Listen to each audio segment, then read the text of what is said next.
Our scriptures over the last several weeks have come from Matthew's Sermon on the Mount, where Jesus has really taken the opportunity to disciple his followers, to teach and to share what God's kingdom is all about. We've also had corresponding readings from the New Testament and in primarily the letters of Paul, and a variety of things from the Old Testament that are really the law and the law for the Hebrew people and what God expects and anticipates from his people. And then Jesus really brings that all together and presents it in a way where he turns it on his head. And today is just another day of that Sermon on the Mount, where he is talking to his followers about really what's expected. And it's some tough stuff. So we'll hear the gospel from Matthew and really perhaps feel convicted. I know I did. Jesus says to the disciples, "You have heard it said, an eye for an eye, a tooth for a tooth. But I say to you, do not resist an evildoer. But if anyone strikes you on the right cheek, turn the other also. If anyone wants to sue you and take your coat, give them your cloak as well. If anyone forces you to go 1 mile, go also the 2nd mile.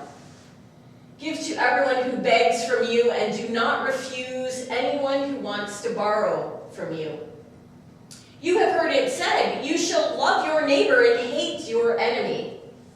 But I say to you, love your enemies and pray for those who persecute you, so that you may be children of your Father in heaven. For God makes the sun rise on the evil and on the good, and sends rain on the righteous and the unrighteous. For if you love those who love you, what reward do you have? Do not even the tax collectors do the same? And if you only greet your brothers and sisters, what more are you doing than others? Do not even the Gentiles do the same? Be perfect, therefore, as your heavenly Father is perfect." This is the gospel of the Lord. Again, this is one of the continuing texts where, as a preacher, someone who reads the gospel text, instead of just saying, "This is the gospel of the Lord," I always feel like perhaps there should be a question mark. This is the gospel of the Lord? Because I think Jesus is bringing to us some tough stuff. And today, I think as we think about all of those things that the gospel lined up for us, I must say that I'm kind of disappointed. Disappointed in the layout. Disappointed, perhaps even a little bit of what feels like heavy stuff from Jesus. Heavy, heavy stuff. Follow all these rules. Be holy because God is holy. Follow these rules. Don't curse, don't gossip, don't plot revenge, don't hate your neighbor, don't lie or cheat or steal. Plus all the ones that he listed last week too. These are hard things. Jesus is commanding his disciples then and now to do some of the most difficult things there are. I feel like you're being shaken that stick at least that's what I had. Don't cheat, don't do any of these things. Really culminating all together with the kicker, be perfect as God is perfect. Be perfect as your Father in heaven is perfect. Really? Perfect. I mean, I want to be godly and follow Jesus. I want to do good things. I want to be faithful. But how do you do all of these things and live righteously? I mean, I find it hard that I was a person growing up who was called Miss Goody Two Shoes and Miss Missy Perfect, Missy P. I claim that I'm a perfectionist. And much of my life I've struggled with that, and I've worn that name badge. It has also then brought on other name badges because as a perfectionist, life becomes a vision of difficulty, of expectation for others and for myself. Things don't seem to measure up.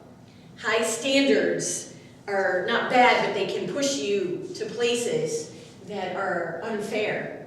Unfair for, in my case, for myself, but unfair with the people that I relate to. And so this is a struggle that I have carried on for much of my life.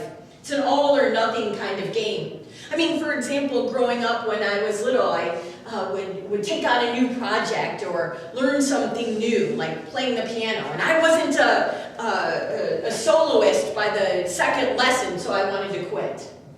Baseball, I'd strike out, want to quit.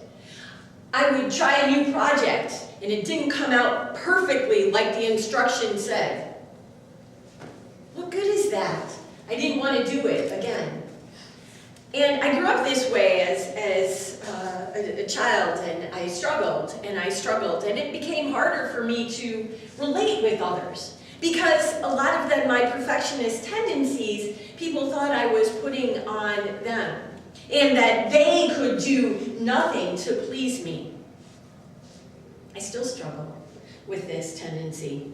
I find that much of my life I have to remind myself of this name tag that I have worn most of my life, that it still sits there.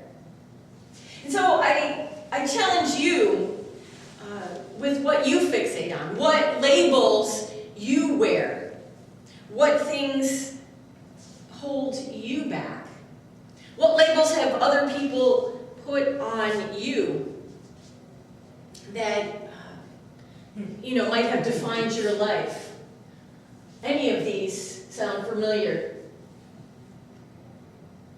There's so many that we take on and that we wear and that we really absorb for ourselves.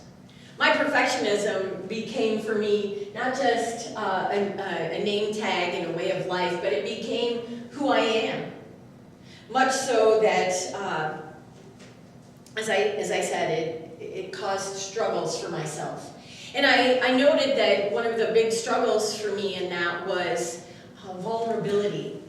As a perfectionist, I put out a shell that made it hard for people then to connect with me, because I didn't want people to see that I really wasn't perfect, that I didn't have it all together. I remember one time, though, it really cost me, because as I was growing up, I was a teenager and I was looking for a job, and all of my friends started getting jobs at the local dime store or the local fast food restaurant. And I thought, how are they getting jobs? And so I began asking, and they kept telling me, well, so-and-so told me, well, so-and-so told me. And I went to these people and I said, well, why didn't you let me know? They thought I had everything all together and that I didn't have any needs and I didn't have the will or the want for a job. And so my exterior posturing of being a perfectionist didn't communicate who I really was or what my needs really were. So for much of my life, I began to, I didn't realize this for much of my life. And finally, after a lot of therapy and money and some work, I really began to see just what I was doing to myself. And I put these questions out to you about the labels that you wear, and I tell you my story so that perhaps you can take a look at your own interior and your own labeling and name-calling of yourself and ask yourself just who you are, who you've allowed others to claim you as, and who you've claimed yourself to be. Because I think that when we look at who it is that we have claimed ourselves to be, we can ask ourselves the question, is this, first off, who we want to be? But more importantly, is this who God created us to be? In our baptisms, is this who God named us to be? God has called each of us and given each of us a specific name. Above all, God has called us child, beloved, and my own. And often we let these other name labels take that away from us, and we let these things assert themselves in ways that project who we are to the world instead of the real name tag that we wear. Children of the one true King. That God has claimed us and named us and has given us purpose and power. So let us not dare cover that over with all of these other ideas of who we think we are. Now, there is a saying that St. Augustine had said, and I'm going to try and find it here. He basically said, live to be who you are. And he was specifically talking to people that when they came up for communion, let the bread and the wine be in you and let it live out of you. Let Jesus live out of you. So be who you are called to be. I found that when I was growing up and in my work, I had a friend, Julie, and her father, he's an Arlington, Virginia firefighter. He was kind of tough as nails guy, but he really had a deep sense of humor. And one day, he presented me with a gift, and it was kind of multi-layered. I discovered much later. This gift that he gave me was a toothbrush, a small red toothbrush with a label on the handle that said, "I'm perfect." And I thought, uh-oh, what did I do here? What kind of way is he giving me a little nudge, and what is he trying to say to me? Are my teeth yellow? What did I not do right in his family code? But what he said to me is that I needed to lighten up on my 24-year-old self. That I needed to, instead of live by all of the various rules that I had placed on myself and the expectations that kept me from really relating to others, to lighten up and to let the law of love guide my life.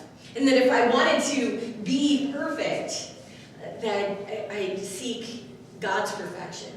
And I really didn't know what he meant by that. And it's still working that out.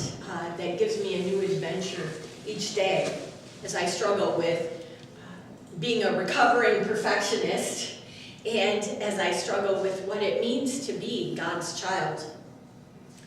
I think that as you look at your own labels, as you consider where your life has taken you, I really encourage you that no matter who you are and where you are and what you've thought about yourself, that right now, today, and this verge of Lent, to remind yourself that you are God's child, holy and beloved. And that whatever has gone before today, whatever is labels you wear, that God is claiming you and naming you, saving you, and turning your life in such a way that you live it for God. Now, I can make these claims after being involved in a community of faith for most of my life. And learning and really seeing day after day, week after week, even when I fall down and forget it time and again, that it is the community of faith who reminds us that it is Jesus who's gone before us. It is Jesus who understands. It is Jesus who knows the things that we do to one another and the things that we call ourselves. Jesus knows, though, too, what it is to forgive rather than begrudge, and to embrace rather than protect, and to share rather than hoard, and to heal rather than wound, especially when we ourselves walk so much of our lives wounded and hurt. Jesus is the one who not only talked this talk, but he walked this walk on his road to Jerusalem, enduring what he did all his way to the cross. He embraced death itself so that we might know, experience, and trust just how much God loves us and continually gives us and calls us to receive the abundant life and to live it.